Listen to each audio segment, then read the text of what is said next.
يا أيها الذين آمنوا لا تتخذوا الذين اتخذوا دينكم هزوا ولعبا من الذين أوتوا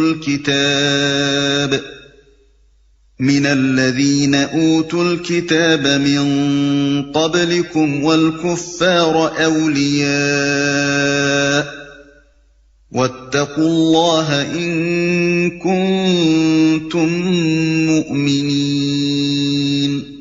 اے لوگو جو ایمان لائے ہو، تمہارے پیشرو اہل کتاب میں سے جن لوگوں نے تمہارے دین کو مذاق اور تفریح کا سامان بنا لیا ہے، انہیں اور دوسرے کافروں کو اپنا دوست اور رفیق نہ بناؤ۔ اللہ سے ڈرو اگر تم مومن ہو۔ وَإِذَا نَادَيْتُمْ إِلَى الصَّلَاةِ اتَّخَذُوهَا هُزُوًا وَلَعِبًا ذَلِكَ بِأَنَّهُمْ قَوْمٌ لَا يَعْقِلُونَ۔ جب تم نماز کے لیے منادی کرتے ہو تو وہ اس کا مذاق اڑاتے اور اس سے کھیلتے ہیں، اس کی وجہ یہ ہے کہ وہ عقل نہیں رکھتے۔ جب تم نماز کے لیے منادی کرتے ہو تو وہ اس کا مذاق اڑاتے اور اس سے کھیلتے ہیں، یعنی اذان کی آواز سن کر اس کی نقلیں اتارتے ہیں، تمسخر کے لیے اس کے الفاظ بدلتے اور مسخ کرتے ہیں اور اس پر آوازیں کستے ہیں۔ اس کی وجہ یہ ہے کہ وہ عقل نہیں رکھتے۔ یعنی ان کی یہ حرکتیں محض بے عقلی کا نتیجہ ہیں۔ اگر وہ جہالت اور نادانی میں مبتلا نہ ہوتے تو مسلمانوں سے مذہبی اختلاف رکھنے کے باوجود ایسی خفیف حرکات ان سے سرزد نہ ہوتی۔ آخر کون معقول آدمی یہ پسند کر سکتا ہے کہ جب کوئی گروہ خدا کی عبادت کے لیے منادی کرے تو اس کا مذاق اڑایا جائے؟ قل يا أهل الكتاب هل تنقمون منا إلا أن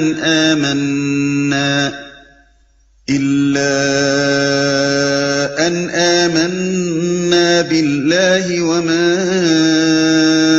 أنزل إلينا وما أنزل من قبل وأن أكثركم فاسقون۔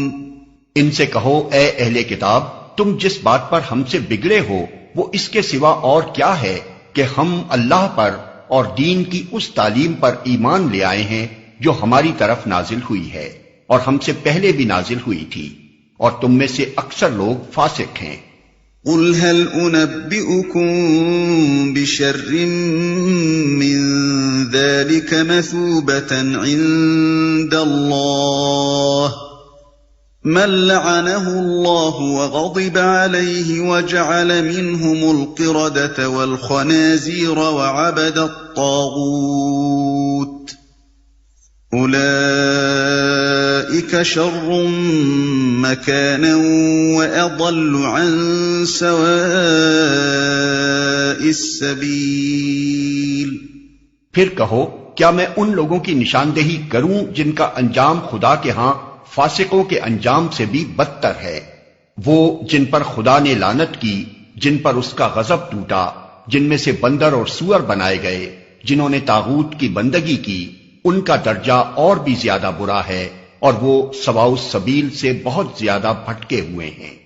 لطیف اشارہ ہے خود یہودیوں کی طرف، جن کی اپنی تاریخ یہ کہہ رہی ہے کہ بارہا وہ خدا کے غضب اور اس کی لعنت میں مبتلا ہوئے۔ سب کا قانون توڑنے پر ان کی قوم کے بہت سے لوگوں کی صورتیں مسخ ہوئیں، حتیٰ کہ وہ تنزل کی اس انتہا کو پہنچے کہ طاغوت کی بندگی تک انہیں نصیب ہوئی۔ بس کہنے کا مطلب یہ ہے کہ آخر تمہاری بے حیائی اور مجرمانہ بے باکی کی کوئی حد بھی ہے کہ خود فسق و فجور اور انتہائی اخلاقی تنزل میں مبتلا ہو، اور اگر کوئی دوسرا گروہ خدا پر ایمان لا کر سچی دینداری کا طریقہ اختیار کرتا ہے تو اس کے پیچھے ہاتھ دھو کر پڑ جاتے ہو۔ وَإِذَا جَاءُوكُمْ قَالُوا آمَنَّا وَقَدْ دَخَلُوا بِالْكُفْرِ وَهُمْ قَدْ خَرَجُوا بِهِ وَاللَّهُ أَعْلَمُ بِمَا كَانُوا يَكْتُمُونَ۔ جب یہ تم لوگوں کے پاس آتے ہیں تو کہتے ہیں کہ ہم ایمان لائے، حالانکہ کفر لیے ہوئے آئے تھے اور کفر ہی لیے ہوئے واپس گئے، اور اللہ خوب جانتا ہے جو کچھ یہ دلوں میں چھپائے ہوئے ہیں۔ وترى كثيرا منهم يسارعون في الإثم والعدوان وأكلهم السحت لبئس ما كانوا يعملون. تم دیکھتے ہو کہ ان میں سے بکثرت لوگ گناہ اور ظلم و زیادتی کے کاموں میں دوڑ دھوپ کرتے پھرتے ہیں اور حرام کے مال کھاتے ہیں. بہت بری حرکات ہیں جو یہ کر رہے ہیں.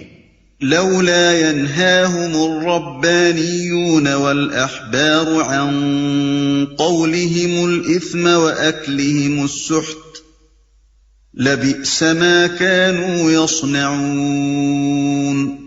کیوں ان کے علماء اور مشائخ انہیں گناہ پر زبان کھولنے اور حرام کھانے سے نہیں روکتے؟ یقیناً بہت ہی برا کارنامہ زندگی ہے جو وہ تیار کر رہے ہیں. وقالت اليهود يد الله مغلولة غلت أيديهم ولعنوا بما قالوا بل يداه مبسوطتان ينفق كيف يشاء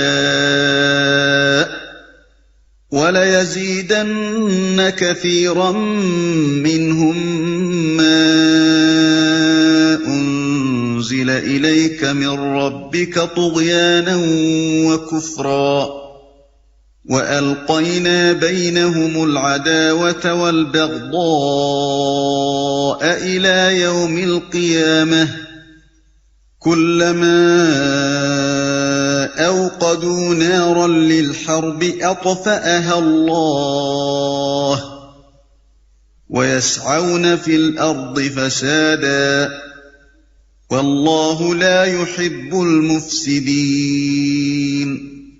یہودی کہتے ہیں اللہ کے ہاتھ بندھے ہوئے ہیں، باندھے گئے ان کے ہاتھ، اور لعنت پڑی ان پر اس بکواس کی بدولت جو یہ کرتے ہیں. اللہ کے ہاتھ تو کشادہ ہیں، جس طرح چاہتا ہے خرچ کرتا ہے. حقیقت یہ ہے کہ جو کلام تمہارے رب کی طرف سے تم پر نازل ہوا ہے وہ ان میں سے اکثر لوگوں کی سرکشی و باطل پرستی میں الٹے اضافے کا موجب بن گیا ہے، اور اس کی پاداش میں ہم نے ان کے درمیان قیامت تک کے لیے عداوت اور دشمنی ڈال دی ہے. جب کبھی یہ جنگ کی آگ بھڑکاتے ہیں اللہ اس کو ٹھنڈا کر دیتا ہے. یہ زمین میں فساد پھیلانے کی سعی کر رہے ہیں مگر اللہ فساد برپا کرنے والوں کو ہرگز پسند نہیں کرتا. یہودی کہتے ہیں اللہ کے ہاتھ بندھے ہوئے ہیں. عربی محاورے کے مطابق کسی کے ہاتھ بندھے ہوئے ہونے کا مطلب یہ ہے کہ وہ بخیل ہے، عطا اور بخشش سے اس کا ہاتھ رکا ہوا ہے. پس یہودیوں کے اس قول کا مطلب یہ نہیں ہے کہ واقعی اللہ کے ہاتھ بندھے ہوئے ہیں، بلکہ مطلب یہ ہے کہ معاذ اللہ اللہ بخیل ہے.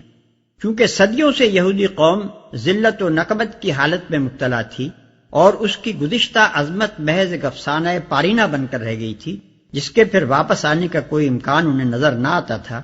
اس لیے بالعموم اپنے قومی مصائب پر ماتم کرتے ہوئے اس قوم کے نادان لوگ یہ بیہودہ فقرہ کہا کرتے تھے کہ معاذ اللہ خدا تو بخیل ہو گیا، اس کے خزانے کا منہ بند ہے، ہمیں دینے کے لیے اب اس کے پاس آفات اور مصائب کے سوا اور کچھ نہیں رہا.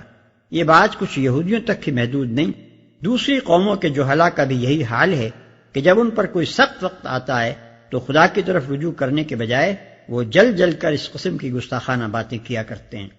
باندھے گئے ان کے ہاتھ، یعنی بخل میں یہ خود مبتلا ہیں، دنیا میں اپنے بخل اور اپنی تنگ دلی کے لیے ضرب المثل بن چکے ہیں، اور لعنت پڑی ان پر اس بکواس کی بدولت جو یہ کرتے ہیں. یعنی اس قسم کی گستاخیاں اور طعن آمیز باتیں کر کے یہ چاہیں کہ خدا ان پر مہربان ہو جائے اور عنایات کی بارش کرنے لگے تو یہ کسی طرح ممکن نہیں، بلکہ ان باتوں کا الٹا نتیجہ یہ ہے کہ یہ لوگ خدا کی نظر عنایت سے اور زیادہ محروم اور اس کی رحمت سے اور زیادہ دور ہوتے جاتے ہیں. اکثر لوگوں کی سرکشی اور باطل پرستی میں الٹے اضافے کا موجب بن گیا ہے. یعنی بجائے اس کے کہ اس کلام کو سن کر وہ کوئی مفید سبق لیتے، اپنی غلطیوں اور غلط کاریوں پر متنبہ ہو کر ان کی تلافی کرتے اور اپنی گری ہوئی حالت کے اسباب معلوم کر کے اصلاح کی طرف متوجہ ہوتے، ان پر اس کا الٹا اثر یہ ہوا ہے کہ ضد میں آ کر انہوں نے حق و صداقت کی مخالفت شروع کر دی ہے. خیر و صلاح کے بھولے ہوئے سبق کو سن کر خود راہ راست پر آنا تو درکنار، ان کی الٹی کوشش یہ ہے کہ جو آواز اس سبق کو یاد دلا رہی ہے اسے دبا دیں تاکہ کوئی دوسرا بھی اسے نہ سننے پائے. وَلَوْ أَنَّ أَهْلَ الْكِتَابِ آمَنُوا وَاتَّقَوْا لَكَفَّرْنَا عَنْهُمْ سَيِّئَاتِهِمْ وَلَأَدْخَلْنَاهُمْ جَنَّاتِ النَّعِيمِ۔ اگر اس سرکشی کی بجائے یہ اہل کتاب ایمان لے آتے اور خدا ترسی کی روش اختیار کرتے تو ہم ان کی برائیاں ان سے دور کر دیتے اور ان کو نعمت بھری جنتوں میں پہنچاتے۔ وَلَوْ أَنَّهُمْ أَقَامُوا التَّوْرَاةَ وَالْإِنْجِيلَ وَمَا أُنْزِلَ إِلَيْهِمْ مِنْ رَبِّهِمْ لَأَكَلُوا مِنْ فَوْقِهِمْ وَمِنْ تَحْتِ أَرْجُلِهِمْ مِنْهُمْ أُمَّةٌ مُقْتَصِدَةٌ وَكَثِيرٌ مِّنْهُمْ سَاءَ مَا يَعْمَلُونَ۔ کاش انہوں نے تورات اور انجیل اور ان دوسری کتابوں کو قائم کیا ہوتا جو ان کے رب کی طرف سے ان کے پاس بھیجی گئی تھیں۔ ایسا کرتے تو ان کے لیے اوپر سے رزق برستا اور نیچے سے ابلتا، اگرچہ ان میں کچھ لوگ راست رو بھی ہیں لیکن ان کی اکثریت سخت بد عمل ہے۔ ایسا کرتے تو ان کے لیے اوپر سے رزق برستا اور نیچے سے ابلتا۔ بائبل کی کتاب اخبار باب 26 اور استثناء باب 28 میں حضرت موسیٰ علیہ السلام کی ایک تقریر نقل کی گئی جس میں انہوں نے بنی اسرائیل کو بڑی تفصیل کے ساتھ بتایا ہے کہ اگر تم احکام الہی کی ٹھیک ٹھیک پیروی کرو گے تو کس کس طرح اللہ کی رحمتوں اور برکتوں سے نوازے جاؤ گے، اور اگر کتاب اللہ کو پس پشت ڈال کر نافرمانیاں کرو گے تو کس طرح بلائیں اور مصیبتیں اور تباہیاں ہر طرف سے تم پر ہجوم کریں گی۔ حضرت موسیٰ علیہ السلام کی وہ تقریر قرآن کے اس مختصر فقرے کی بہترین تفسیر ہے۔